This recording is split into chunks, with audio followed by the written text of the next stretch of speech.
அருட்பெருஞ்சோதி அருட்பெருஞ்சோதி தனிப்பெரும் கருணை அருட்பெருஞ்சோதி. எல்லா உயிர்களும் இன்புற்று வாழ்க, வள்ளல் மலரடி வாழ்க வாழ்க.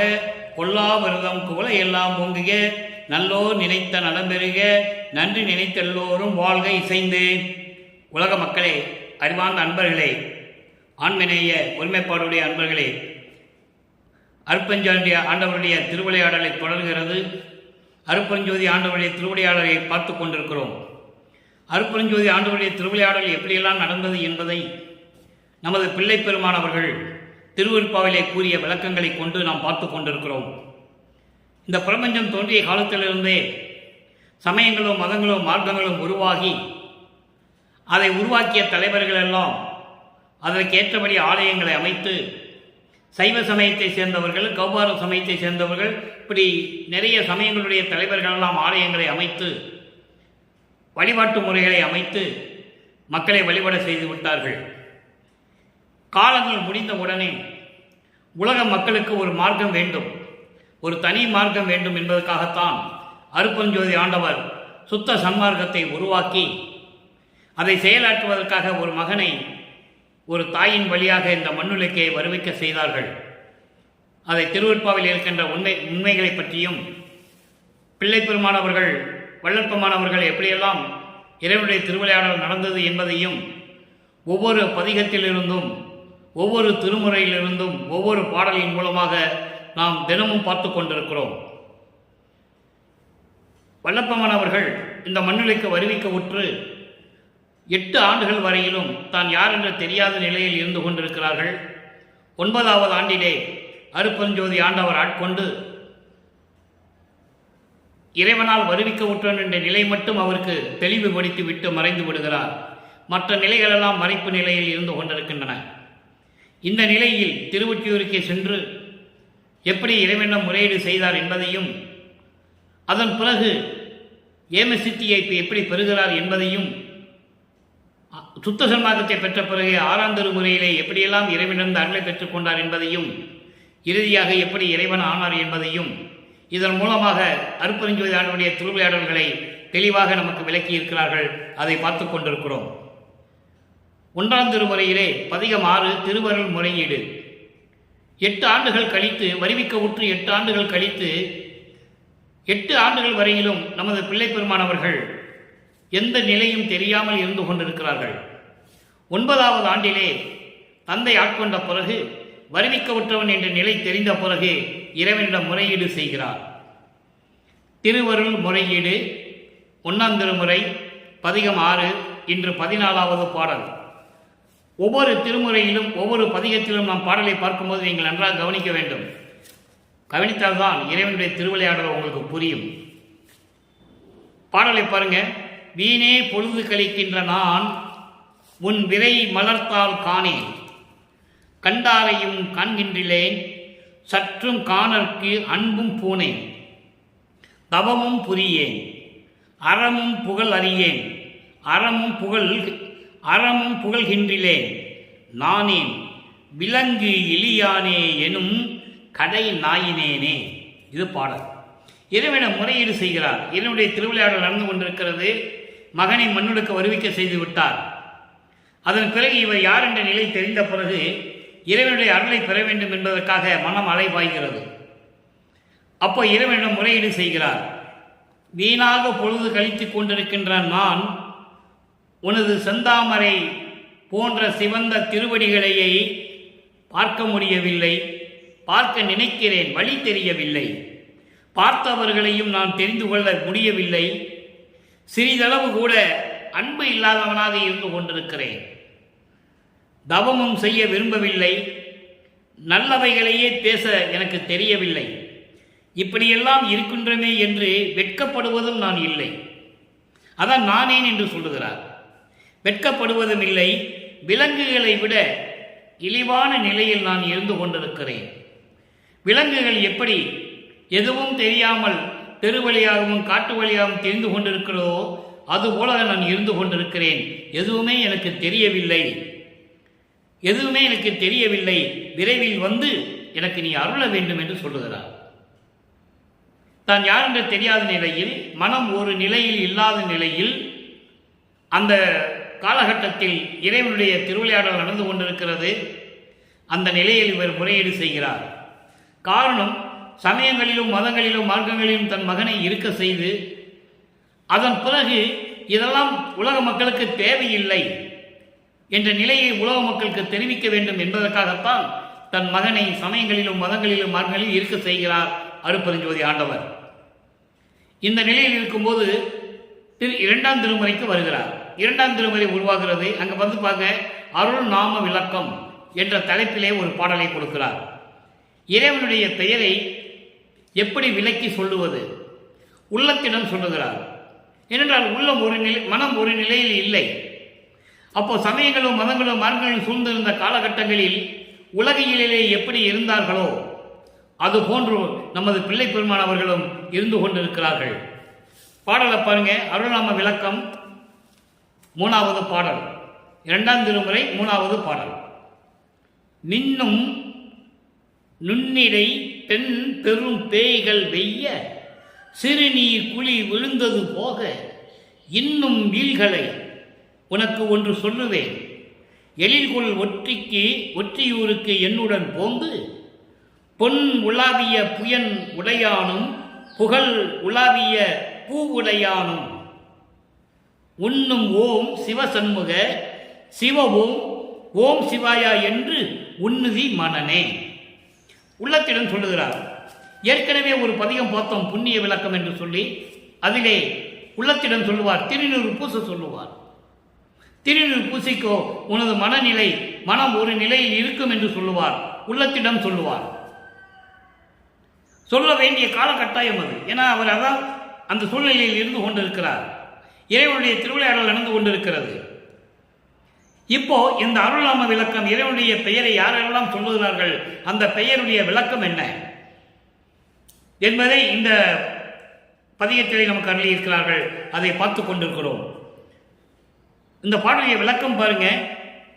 மின்னல் போன்று, அதாவது மின்னும் நுண்ணிடை, மின்னும் நுண்ணிடை பெண் பெரும் பேய்கள் வெய்ய சிறுநீர் குழி விழுந்தது போக இன்னும் வீழ்களை உனக்கு ஒன்று சொல்லுவேன். அதாவது மின்னல் போன்று மெல்லிய அழகான இடையுடைய பெண்கள் என்னும் பெரும் பேய்களுடைய கொடிய காம வலையில் சிக்கி, காமத்தை சொல்லுகிறார்.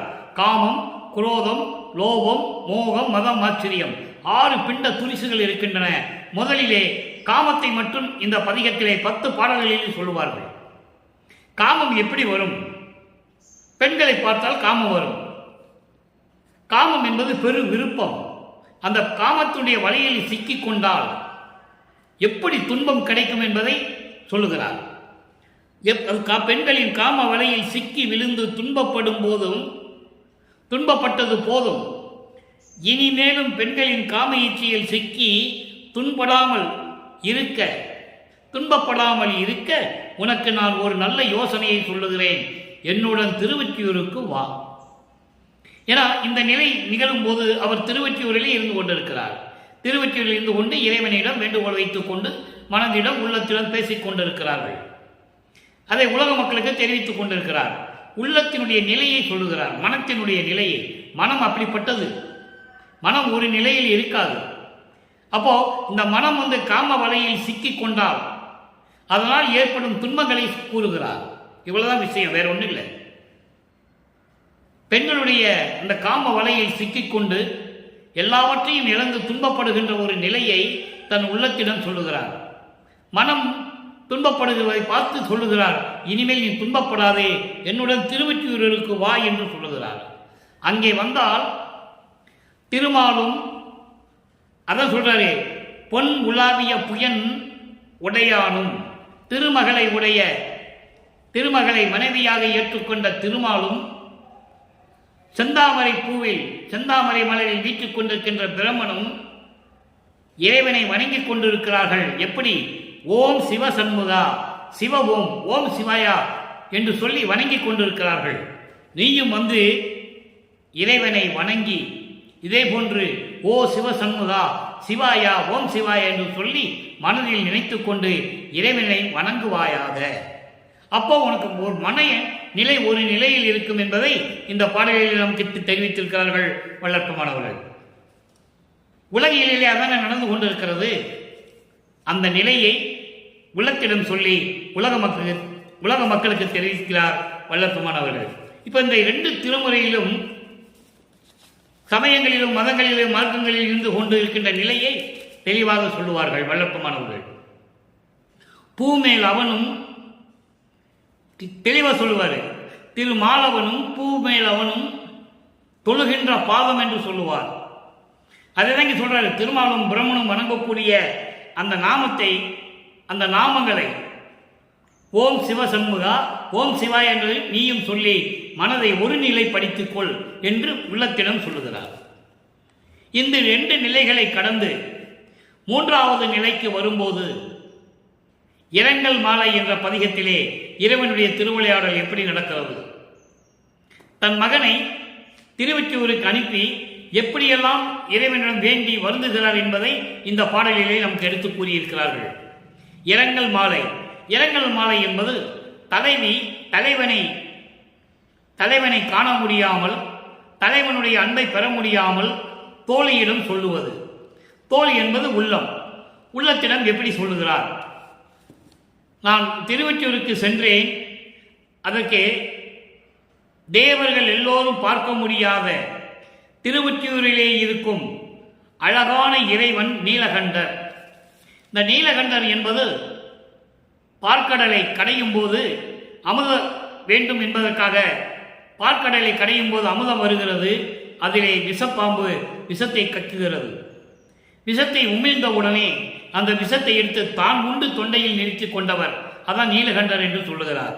நீலகண்டர் அவருக்கு மாலையிட்ட கடனே அன்றி அவர் என்னை ஆட்கொண்டால் நான் அவர் மீது அளவில்லாத காதல் கொண்டேனே தவிர வேற எதுவும் அவரால் எந்த பயனும் எனக்கு கிடைக்கவில்லை, எந்த உதவியும் பலனும் எனக்கு இல்லை. அன்போடு என்னிடம் வந்து என்னை அழைத்துக் கொள்ளவும் இல்லை. தோழியை என் குறையை யாரிடம் போய் சொல்லுவேன் என்று சொல்லுகிறார். உள்ளத்திடம் சொல்லுகிறார். நான் இறைவனால் வருவிக்கவுற்ற நிலை மட்டும் எனக்கு தெரிகிறது. அதன் பிறகு இறைவனை பார்த்து இறைவனுடைய அருளை பெற வேண்டும் என்பதற்காக நான் திருவொற்றியூருக்கு வந்து கொண்டிருக்கிறேன். இங்கே என்னை பார்த்தவுடனே தேவராஜ பெருமான் காட்சி கொடுப்பதும், பவனி வரும்போது பார்க்கும்போது காட்சி கொடுப்பதும், அதன் பிறகு மறைந்து விடுவதும், நான் தெருவிலை நின்று கொண்டிருக்கும் போது என்னை திரும்பி பார்க்காமல் ஓடுவதும், இந்த நிலைகள் தொடர்ந்து கொண்டிருக்கிறது. இப்படிப்பட்ட நிலையில் நான் அவரை மாலையிட்டேனே தவிர, மாலையிட்டேன் என்பது தன்னை தலைமையாக சொன்னதனால் அந்த வார்த்தையை உபயோகப்படுத்துகிறார்.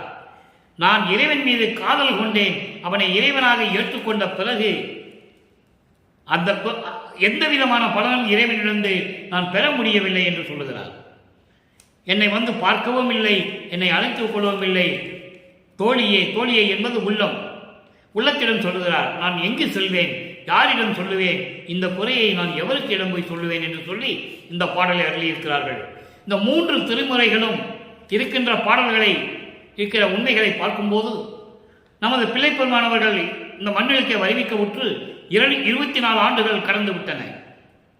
24 ஆண்டுகள் கடந்த பிறகு 25வது ஆண்டிலிருந்து 4ஆம் திருமுறை உருவாகிறது. 4ஆம் திருமுறையிலே இதுவரை நம் அன்பு மாலை பார்த்திருக்கிறோம். விளக்கம் ஏற்கனவே கொடுத்திருக்கிறேன். அருட்பிரகாச மாலையும் நமது யூடியூப்ல விளக்கம் இருக்கு. அதன் பிறகு பிரசாத மாலையை பார்த்தோம். முக்கியமான ஒரு இடம் அது. ஏன்னால் இதுவரையும் நம் வல்லப்பமானவர்கள் இந்த மண்ணுலைக்கு வருவிக்க விட்டு 202 ஆண்டுகள் 201 ஆண்டுகள் கடந்து விட்டது. 202வது ஆண்டில் இருந்து கொண்டிருக்கிறோம். இதுவரையிலும் வல்லப்பமானுடைய இறைநிலையை, அருப்பஞ்சானுடைய திருவிளையாடல்களை மக்களிடம் யாரும் சொல்லவில்லை. திருநூறு சமயங்களிலும் மதங்களிலும் மாதிரி இருக்கும்போது அந்த நெறிகளை பின்பற்றி கொண்டிருந்தார்கள். உண்மை.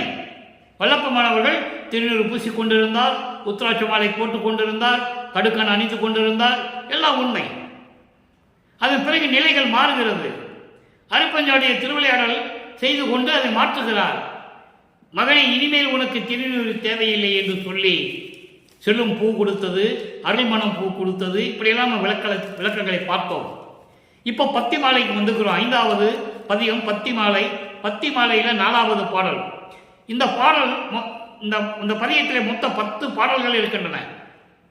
10 பாடல்களிலும் ஏமசித்தியை எப்படி பெற்றுக்கொண்டார்? இங்கே ஏமசித்தி என்ற ஒரு வார்த்தை வராது, ஆனால் அதனுடைய விளக்கங்கள் அதான் என்பதை நீங்கள் புரிந்து கொள்ள வேண்டும். காரணம், ஏமசித்தியை பெற்ற பிறகுதான் அவர் சாகா கல்வியை பெற்றுக்கொள்ளுகிறார். அப்போ அவர் சுத்த சன்மார்க்கத்தில் இருக்கிறார். இப்போ இந்த ஏமசித்தி எப்படி பெற்றுக்கொண்டார் என்பதை ஒவ்வொரு பாடலிலும் வள்ளற்பமா நமக்கு அள்ளியதை பார்த்து கொண்டிருக்கிறோம். நல்ல கவனிங்க. ஆர் அமுதே அடியேன் நான் அருள் அருமை அறியே. எதுவரைக்கும்? 24 ஆண்டுகள் வரைக்கும் சமயங்களிலும் மதங்களிலும் மார்க்கங்களிலும் இருந்து கொண்டிருந்த போது நான் அப்படி இருந்தேன் என்று சொல்லுகிறார். அறியாதே மறுத்த பிழை அத்தனையும் பொறுத்து வாரமுறை என்னை அழைத்து திரும்பவும். அந்த வார்த்தை ரொம்ப முக்கியமான ஒரு வார்த்தை. திரும்பவும் என் கரத்தை மகிழ்ந்தளித்த பெரும் கருணை வண்ணம் என் மனமும் சீருடைய என் கண்களும் விட்டு அகலாதே இன்னும் தெரிகின்றதாயினும் என் சிந்தை உருகிலதே. ஈரமில்லா மரமும் இதற்கு உருகல் அறிதலவே இனித்த நடம்புரிந்து மன்றில் தனித்த சிவக்கொழுந்தே. இது பாடல். இப்போ எப்படி அந்த ஏமசித்தியுடைய அருள் கொடையை கொடுக்கிறார் என்பதை இந்த பாடலில் நமக்கு அருளியிருக்கிறார்கள். சமயங்களிலும் மதங்களிலும் மார்க்கங்களிலும் இருந்தபோது நான் உன்னுடைய அருள் அறியாமையை தெரியாமல் இருந்திருந்தேன். எனக்கு தெரியாது. அறியாத மறுத்த அந்த நேரங்களில், அந்த காலகட்டங்களில் நான் தெரியாமல், சிறு பருவத்தில் தெரியாமல் செய்த அத்தனை குற்றங்களை எல்லாம் மன்னித்து மகனே என்று அழைத்து உரிமையோடு, வாரமுறை என்பது உரிமையோடு மகனே என்று என்னை அழைத்து திரும்பவும். அப்போ 24 ஆண்டுகள் வரைக்கும் நடந்த திருவிளையாடல்கள் தனி. இப்ப மறுபடியும் நடக்கிறது. 25வது ஆண்டிலிருந்து 32 ஆண்டுகளுக்குள், இந்த 8 ஆண்டுகளுக்குள் எப்படி இறைவனுடைய திருவிளையாடல் நடக்கிறது? திரும்பவும் என் கரத்தே மகிழ்ந்து அளித்த பெரும் கருணை வண்ணம். பெரும் கருணையோடு என் கரத்திலே ஒரு அருள் கொடையை கொடுத்தாய். அதுதான் ஏமசித்தி. என் மனமும் என் கண்களும் விட்டு அகலாத நிலையில், இன்னும் என் கண்களில் அப்படியே இருந்து கொண்டிருக்கிறது அந்த காட்சி. இருந்தாலும் கூட என் மனம் இன்னும் உருகவில்லை, என் மனம் நெகிழவில்லையே. பட்ட மரம் கூட இதற்கு உருகவில்லை என்பது சொல்வது வியப்பாக இருக்கும் அல்லவா? எப்படி பட்ட மரம் கூட அந்த மாதிரி இருக்கும்? அந்த மாதிரி நான் இருந்து கொண்டிருக்கிறேன். அம்பலத்திலே அருள் நடனம் செய்து கொண்டு, அருளாட்சி செய்து கொண்டு, இந்த பிரபஞ்சத்தை இயக்கிக் கொண்டிருக்கின்ற இறைவனை எனக்கு விரைவில் வந்து என்னை ஏற்றுக்கொண்டு அருள்வாயாக என்று சொல்லுகிறார். இது ஏமசித்தி என்பது ஏற்கனவே தினமும் பேசிட்டு இருக்கோம். பொன் செய்கின்ற ஒரு வித்தை. எதை தொட்டாலும் பொன்னாயிடும். பொண்ணும் செய்யலாம். அந்த வித்தைகள்லாம் தனி. அது ஏமசித்தியை சேர்ந்தது. அதுபோன்று நினைத்த இடத்தில் இருப்பது, பறந்து செல்லுவது, ஒரே நேரத்தில் பல உருவங்களில் ஒரே இடத்தில் இருப்பது, இப்படி நிலைகளெல்லாம் உண்டு. அந்த நிலையைத்தான் சொல்லுகிறார். ஒரு அருள்கொடையை என் கையில் கொடுத்தது வியப்பாக இருக்கிறது. நான் அந்த பெருங்கருணை எப்படி சொல்லுவது? இதன் கண்களிலிருந்தும் மனத்திலிருந்தும் விட்டு அகலாத நிலையிலும் கூட என் மனம் இன்னும் உருகவில்லை, இறங்கவில்லையே என்று சொல்லுகிறார். இப்போ இந்த நிலைகளெல்லாம் மாறும்போது 25வது ஆண்டிலிருந்து 34 ஆண்டுகளுக்குள் இறைவனுடைய திருவிளையாடல்கள் எப்படியெல்லாம் நடந்தது என்பதை பார்த்து கொண்டிருக்கிறோம். இதன் பிறகு சுத்த சன்மார்க்கத்தை பெற்ற பிறகு 6ஆம் திருமுறையிலே இறைவனை எப்படி சொல்லுகிறார்? ஏன்னா சமயங்களும் மதங்களும் மார்க்கங்களும் சூழ்ந்திருந்த காலகட்டங்களில் இறைவனை, திருவொற்றியூரில் இருக்கின்ற இறைவனை தியாகராஜ பெருமான் என்று சொல்லுவார். திருமுல்லை வாயிலில் இருக்கின்ற இறைவனை மாசிலாமணி என்று சொல்லுவார், நடராஜன் என்று சொல்லுவார். இப்படி பல பெயர்களை அழைத்துக் கொண்டிருந்தவர் சுத்த சன்மார்க்கத்தை பெற்ற பிறகு இறைவனுடைய நிலையையும், இவருடைய இறைவனிடமிருந்து அருள் பெற்ற நிலையையும் எப்படியெல்லாம் கூறுகிறார் என்பதை ஒவ்வொரு பதிகத்திலிருந்து பாடல் மூலமாக நாம் பார்க்க போகிறோம். அதன்படி 6ஆம் திருமுறையிலே பதிகம் 8 மாயை வலிக்க அழுங்கல். நல்லா கவனிக்கணும். மாயை அழிக்க வழுங்கல் என்பது மாயைகள் தன்னை சூழ்ந்து கொண்டிருப்பதை நினைத்து இறைவனிடம் சொல்லி வருந்துவது, மாயைகளை விளக்க வேண்டும் என்று வேண்டுவது. பதிகம் 8 1வது பாடல். நல்ல கவனிங்க.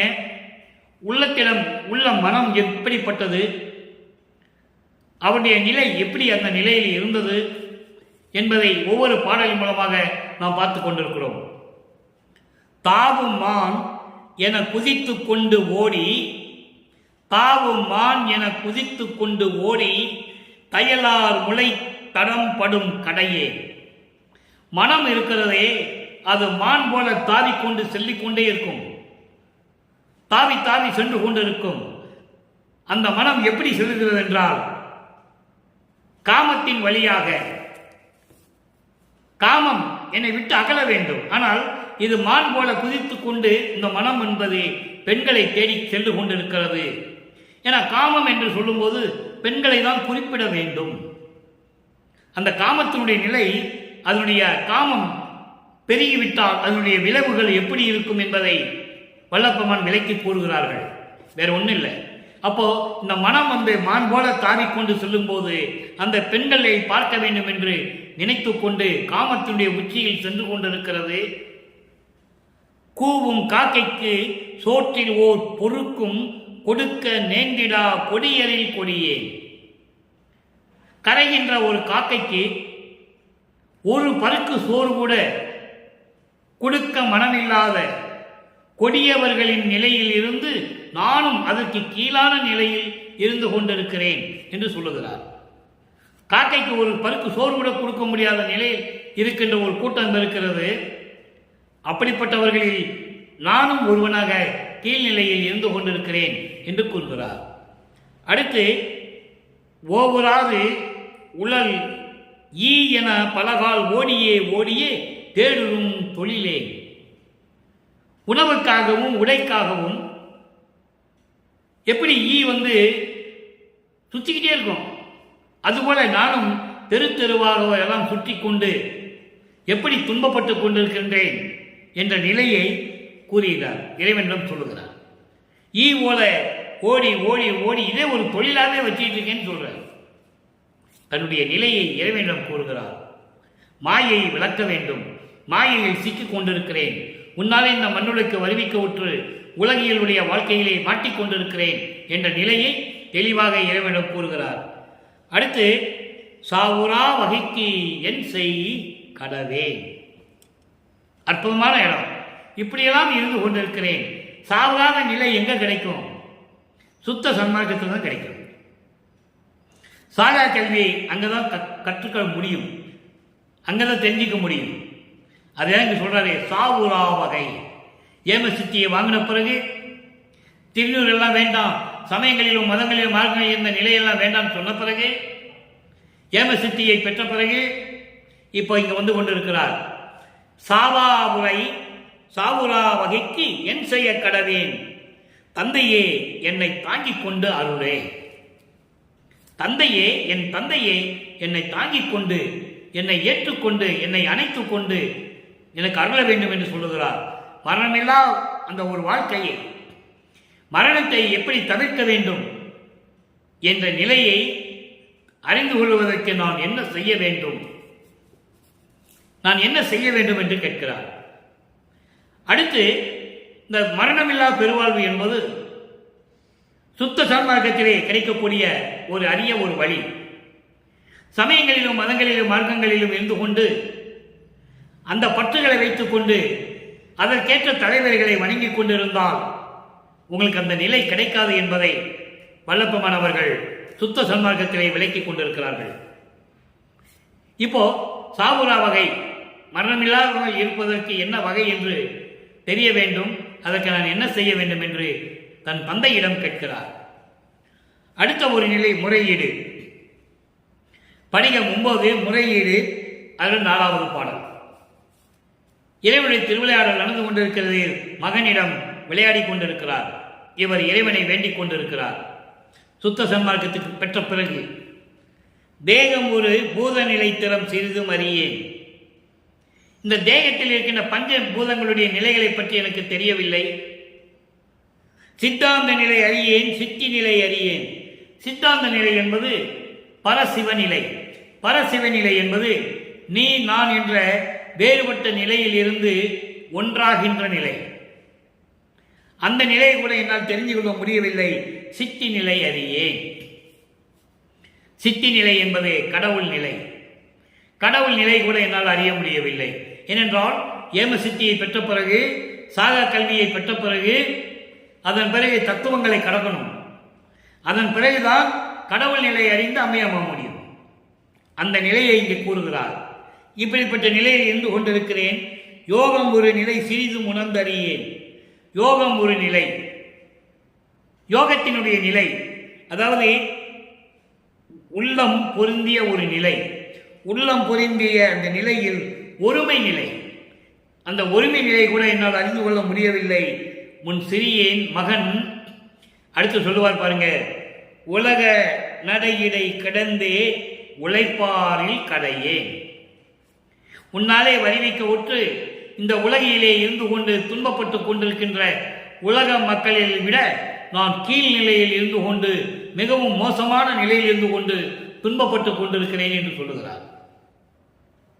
இப்போ இந்த நிலைகள் வரும்போது எப்படியெல்லாம் இந்த மரண நிலையை தவிர்த்தேன் என்று ஒரு பாடலிலே சொல்லுவார். ஏற்கனவே அது விளக்கம் நான் கொடுத்திருக்கிறேன். இருந்தாலும் இந்த நிலைக்கு தேவைப்படுகிறது. என்றால் சாவுரா வகை எப்படி நான் அடைகிறதுன்னு கேட்பார். அப்போ அந்த நிலையை அடைந்ததை சொல்ல வேண்டும். ஏழு உலக அபத்தை விட்டு ஏறினேன் மேல்நிலை. ஒளிதோறும் ஒளி உயிர் தலைத்து ஓங்கினன்.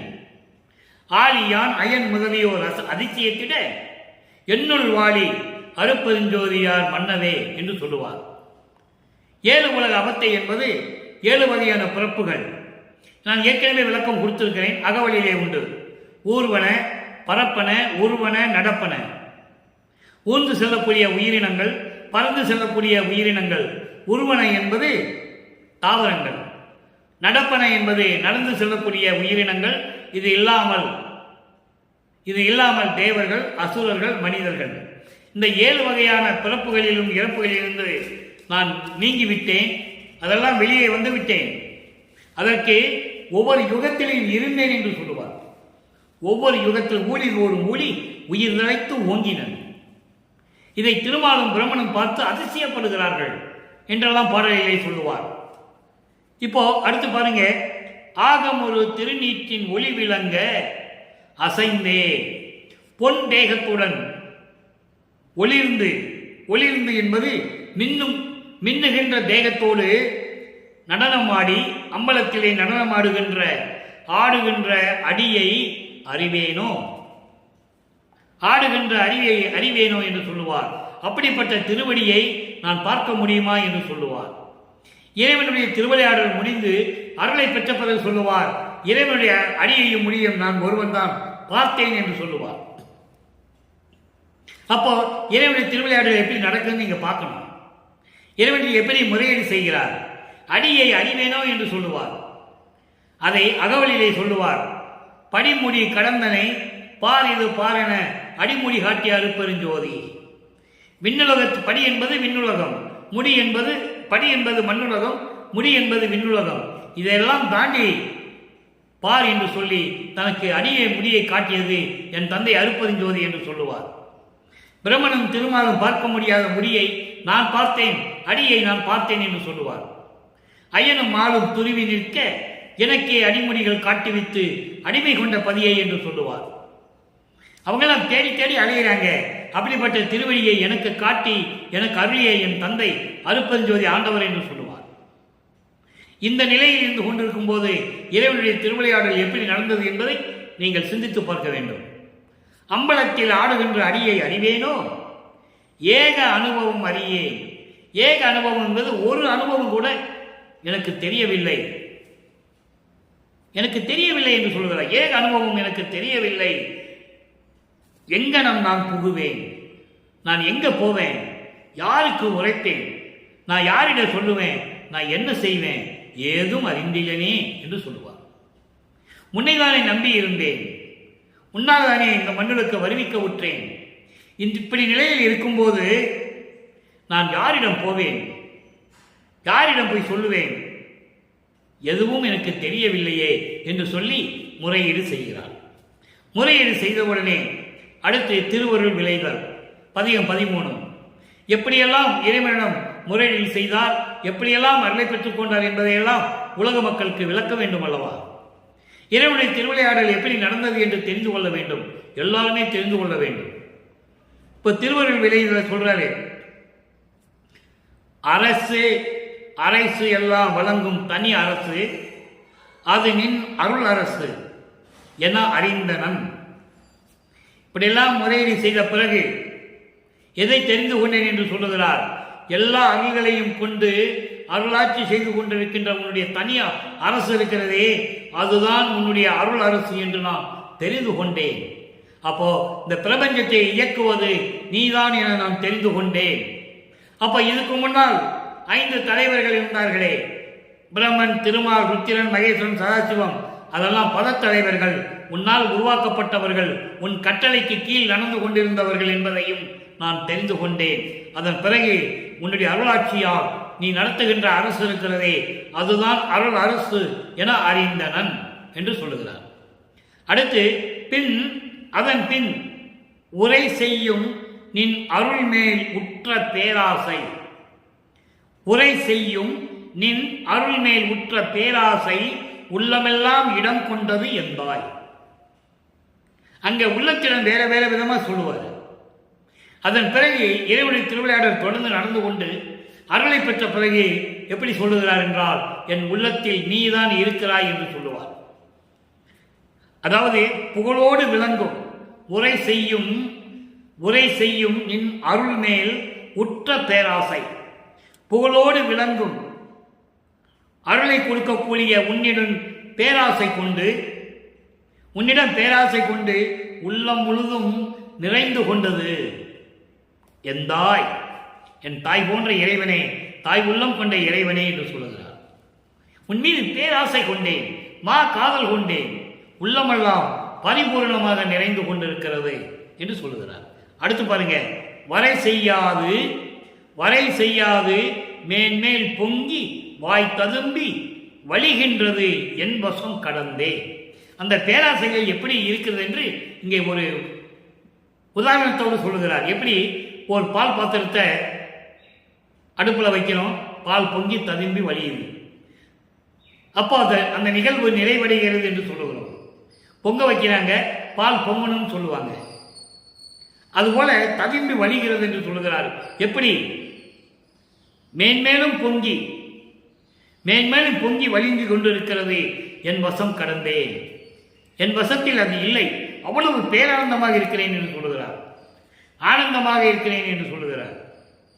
கொள்ளை என இன்பம் கொடுத்தாய், நினது செல்வப்பிள்ளை என எனக்கு பெயரிட்டாய், தெல்லமது அளித்தாய், சன்மார்க்க சங்கத்தை வைத்தாய், எந்தாய் கருணை எது என்று சொல்லுவார். அப்படி பேராசையில் என்னை கடந்து பொங்கி வழிந்து சென்று கொண்டிருக்கிறது என்று சொல்லுகிறார். அடுத்து பாருங்க, இறை செய்யும் என் ஆவி தழைக்க அவ்வருளை ஈந்தருள் இற்றை இப்பொழுதே என்று சொல்லுகிறார். இற்றை இப்பொழுதே, இற்றை என்பது இன்று மட்டுமல்ல, இப்பொழுதே தரணும்னு சொல்லுவார். இறை செய்யும் என்றால் தளர்ந்து போகக்கூடிய எனது மனதை எல்லாம் தழைக்க வைத்து, என் ஆவி தழைக்க, என் உயிர் தழைக்க அந்த அருளை ஈந்தருள் உடனே கொடுத்துடணும், இப்பொழுதே கொடுக்கணும்னு சொல்றேன். அப்போ எப்படியெல்லாம் திருவருள் கேட்டார் என்பதை நீங்கள் புரிந்து கொண்டீர்கள். இப்போ ஞான மருந்து 117வது பதிகம், நல்ல பதிங்க, 5வது பாடல், எளிமையான 4 வரிதான். பிரபஞ்சத்தின் உண்மை அத்தனை அங்கே இருக்கு. அன்பருக்கு எளிய மருந்து. அன்பர்கள் என்பது சுத்த சன்மார்க்கத்தை சேர்ந்தவர்கள் எப்படி இருப்பார்கள்? உருவ வழிபாடை தவிர்த்து இருப்பார்கள், உருவ வழிபாடு செய்ய மாட்டார்கள். சமயங்களிலும் மதங்களிலும் மரங்களிலும் இருந்த அந்த பற்றுகளை எல்லாம் பற்றற விட்டு இருப்பார்கள், முழுவதுமாக நீக்கி இருப்பார்கள். ஜோதியை வழிபடுவார்கள், கொலையும் புலையும் தவிர்த்து இருப்பார்கள், உயிர்களை கொலை செய்வது, மாமிச உணவுகளை உண்பது இதையெல்லாம் தவிர்த்து இருப்பார்கள். அவர்கள்தான் சுத்த சன்மார்க்கத்தை சேர்ந்தவர்கள். இறைவன் ஒருவனே என்ற நிலையில் இருந்து கொண்டிருப்பார்கள். ஏனென்றால் சுத்த சன்மார்க்கம் மற்ற மார்க்கங்களை விட தனிப்பட்ட ஒப்பற்ற நிலையில் இருப்பது. மற்ற மார்க்கங்கள் எல்லாம் எல்லா நிலைகளிலும் இருக்கலாம் என்று ஒரு நெறிகளை கொண்டது. ஆனால் சுத்த சன்மார்க்கம் இப்படிதான் மனிதன் வாழ வேண்டும், ஒழுக்க நெறிகளை இப்படிதான் கடைபிடிக்க வேண்டும் என்ற நிலையில் இருப்பது சுத்த சன்மார்க்கம். சமயங்களும் மதங்களும் மார்க்கங்களும் சுத்த சன்மார்க்கத்தின் முக்கிய தடைகள் என்று சொல்லுவார். அந்த தடைகளை நீக்கி வர வேண்டும். அவன்தான் அன்பர்கள், சுத்த சன்மார்க்கத்தை சேர்ந்தவர்கள். சுத்த சன்மார்க்கத்தை சேர்ந்தவர்களுக்கு எளிய முறையில் வெகு விரைவில் கிடைக்கக்கூடிய இறைவன். இறைவனிடமிருந்து எளிய முறையில் அருளை பெற்றுக் கொள்ளலாம், சீக்கிரமாக பெற்றுக் கொள்ளலாம். நேரடியாக இறைவனை பார்க்கக்கூடிய மார்க்கம், நேரடியாக இறைவனிடமிருந்து அருளை பெறக்கூடிய மார்க்கம் சுத்த சன்மார்க்கம். அதோடு மட்டுமல்ல, மற்ற ஐவருக்கும் காண்டற்கு அறிய மருந்து. அதோடு மட்டுமல்ல, இது தவிர ஐவர்களுக்கு பார்க்க முடியாத இறைவன். யார் ஐவர்கள்? பிரம்மன், திருமால், ருத்திரன், மகேஸ்வரன், சதாசிவன். இவர்கள் ஏற்கனவே பிரபஞ்சத்தை இயக்கியவர்கள். இப்போ வல்லற்பமான இயக்கிக் கொண்டிருக்கிறார். அதற்கு முன்னால் அவர்கள் தான் இயக்கியவர்கள். அருட்பெருஞ்சோதி ஆண்டவரால் உருவாக்கப்பட்டவர்கள். அகவலிலே பார்க்கலாம். நீங்க சிருஷ்டி தலைவரை, சிருஷ்டி அண்டங்களை அருள்திரள் வகுத்த அருட்பெருஞ்சோதி. சிருஷ்டி தலைவன் என்பவன் பிரம்மன். அவனுக்கு ஆன்ம தத்துவத்தை கொடுத்து, ஒரு உலகத்தை கொடுத்து, ஒரு தொழிலை கொடுத்து, நீ செய்வாயாக என்று கட்டளையிட்டவர் அருட்பெருஞ்சோதி. அது அருள்திரள் வகுத்த அருட்பெருஞ்சோதி என்று சொல்லுவார். திருவிடி புகழ்ச்சியை சொல்லுவார். மறையவன் செயல் உலகாக்கின்ற அதிகார வாழ்வை ஈந்தருளும் பதம் என்று சொல்லுவார். மறைவன் என்றால் பிரம்மன். ஆக இப்படியெல்லாம் இவர்களை உருவாக்கி கொடுத்தது அருட்பெருஞ்சோதி ஆண்டவர். ஆனால் அவர்களெல்லாம் பார்க்க முடியாத அளவிற்கு அரிய நிலையில் இருக்கின்ற இறைவன். பிரம்மனும் திருமாலும் இவருடைய அரிய மொழியும் பார்க்கவில்லை என்று சொல்லுவார். இதற்கான விளக்கங்கள் நான் நிறைய கொடுத்திருக்கிறேன். 3 வருடங்களாக ஒவ்வொரு பாடலின் மூலமாக வரும்போதெல்லாம் இந்த விளக்கத்தை நான் கொடுத்திருக்கிறேன். அதனால்தான் ஐவருக்கும் காண்டருக்கு அரிய மருந்து. மருந்து என்பது இறைவன் அருட்பெருஞ்சோதி. தெளிவாக சொல்லுவார். திருமாலவனும் திரு நெடுமாலும் பிரம்மனும் நான்முகத்தோனும் மெஞ்ஞானம் என்னும் வான்முக கண்கொண்டு காணாமல் தம் உருமாறியும் தேன்முக கொன்றை முடியும் செந்தாமரை சேவடியும் ஊன்முக கண்கொண்டு காணாமல் தேடி நின்றார் என்று சொல்லுவார். பார்க்க முடியல, உருமாறியும் போறாங்க. அன்னப்பறவையாகவும் பிரம்மன் திருமால் பன்றியாக உருவெடுத்து போயும் பார்க்க முடியல. பூத்திடும் அவனும் காத்திடும் அவனும் புல் விலங்கு உருக்கோடு நேடியும் கண்டறியாத பூம்பாதங்கள் என்று சொல்லுவார். ஆக அதுதான் இங்கே சொல்லுகிறார். ஐவரும் காண்டலுக்கு அறிய மருந்து. இந்த ஐவர்களாலும் பார்க்க முடியாத இறைவன் அருட்பெருஞ்சோதி. அடுத்து சொல்லுவார், என் பற்றில் ஓங்கும் மருந்து. என் பற்றில் என்பது என்னுடைய அன்பினிலே கலந்து, என் உள்ளத்திலே கலந்து விளங்கி கொண்டிருக்கின்ற இறைவன் அருட்பெருஞ்சோதி. என்னை இன்ப நிலையில் இருத்தும் மருந்து. என்னை இன்ப நிலையில் இருத்தும் மருந்து. இன்ப நிலை என்பது பேரின்பமான நிலை. பேரின்பமான நிலை என்பது சிவஞான நிலை. 16 நிலைகளை கடந்த நிலை. சரியை கிரிய யோக ஞானம். சரியை கிரிய யோகம் 12 நிலைகளும் சமயங்களிலும் மதங்களிலும் மார்க்கங்களிலும் சார்ந்தது. இதையெல்லாம் கடந்து ஞான சரியை தொடங்குகிறது. அது 13வது நிலை. சுத்த சன்மார்க்க நிலை அங்கிருந்தான் தொடங்குகிறது. ஞான சரியை, ஞான கிரியை, ஞானத்தில் யோகம், ஞானத்தில் ஞானம். இப்படியெல்லாம் தன் மகனை ஒவ்வொரு காலகட்டத்திலும் கடத்தி கொண்டு வந்து இறுதியாக இறைவனாக்குவார் அருட்பெருஞ்சோதி ஆண்டவர். இதுதான் அருட்பெருஞ்சோதி ஆண்டவருடைய திருவிளையாடல் நடந்து கொண்டிருக்கிறது. 1823ஆம் ஆண்டு தொடங்கி தன் மகனை இந்த மண்ணிற்கே ஒரு தாயின் வழியாக வருவிக்க செய்த அந்த நிகழ்வுகளிலிருந்து 1874 30/1/1874 இரவு 12 மணிக்கு தானே வந்து அருட்பெருஞ்சோதி ஆண்டவரே வந்து தன் மகனுடன் இரண்டரை கலந்து இறைவனாக்கினார் தன் மகனை என்பதை 51 ஆண்டுகளிலும் எப்படி திருவிளையாடல் நடந்தது என்பதை ஒவ்வொரு பாடலின் மூலமாக பார்த்து கொண்டிருக்கிறோம். சாமி என் துறை, என் உயிர் நாயகனார், இன்று நான் இருக்கும் இடத்தில் வந்து அமர்கின்றார். பின் சாரும் 2.5 நாளிகைக்குள் என் பேர் உடம்பில் கலந்து பிரியாது இருப்பார். 6ஆம் திருமுறை கடைசி பாடல்.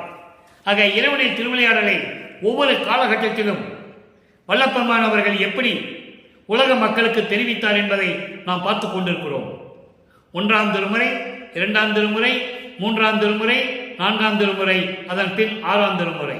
5ஆம் திருமுறை என்பது நான் ஏற்கனவே விளக்கம் கொடுத்திருக்கிறேன். அது பத தலைவர்களையும் தத்துவத்தினுடைய தலைவர்களையும் பற்றி பாடியது.